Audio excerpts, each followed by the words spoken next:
ఈరోజు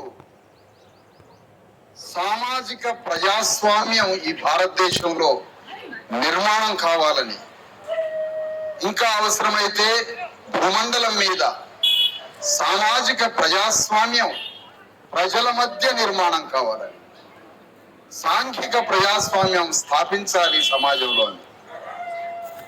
రాజ్యాన్ని, రాజ కుటుంబాన్ని వదిలిపెట్టి సామాన్య మానవుడి దగ్గరికి వచ్చి సంఘాన్ని కట్టడానికి బయలుదేరిన గౌతమ బుద్ధుడి జయంతి శుభాకాంక్షలు తెలియజేస్తున్నాం మీ అందరికీ. సాంఘిక ప్రజాస్వామ్యం లేనిది రాజకీయ ప్రజాస్వామ్యం మనజాలదు, అంటే ఉండదు. ఏమిటి సాంఘిక ప్రజాస్వామ్యం?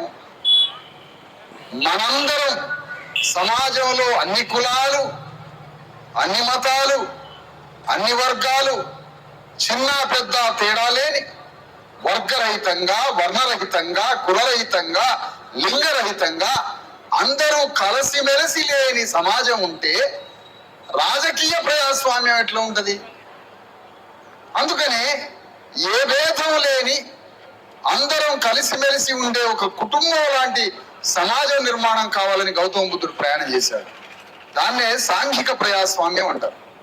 అందుకనే డాక్టర్ అంబేద్కర్ ఏమన్నాడంటే, సాంఘిక ప్రజాస్వామ్యం లేకుండా భారతదేశంలో రాజకీయ ప్రజాస్వామ్యం ఎక్కడి నుంచి వస్తుంది అన్నాడు. ఇది మీకు అందరికీ చాలా మందికి అర్థం కాకపోవచ్చు. దాన్ని అత్యంత సులువుగా మీకు చెప్పాలంటే, ఒక ఇంట్లో కుటుంబ సభ్యులందరి మధ్య అంతరాలు ఉంటే, అన్నో తండ్రో మొత్తం ఇంట్లో ఉన్న ఆస్తిని అనుభవించి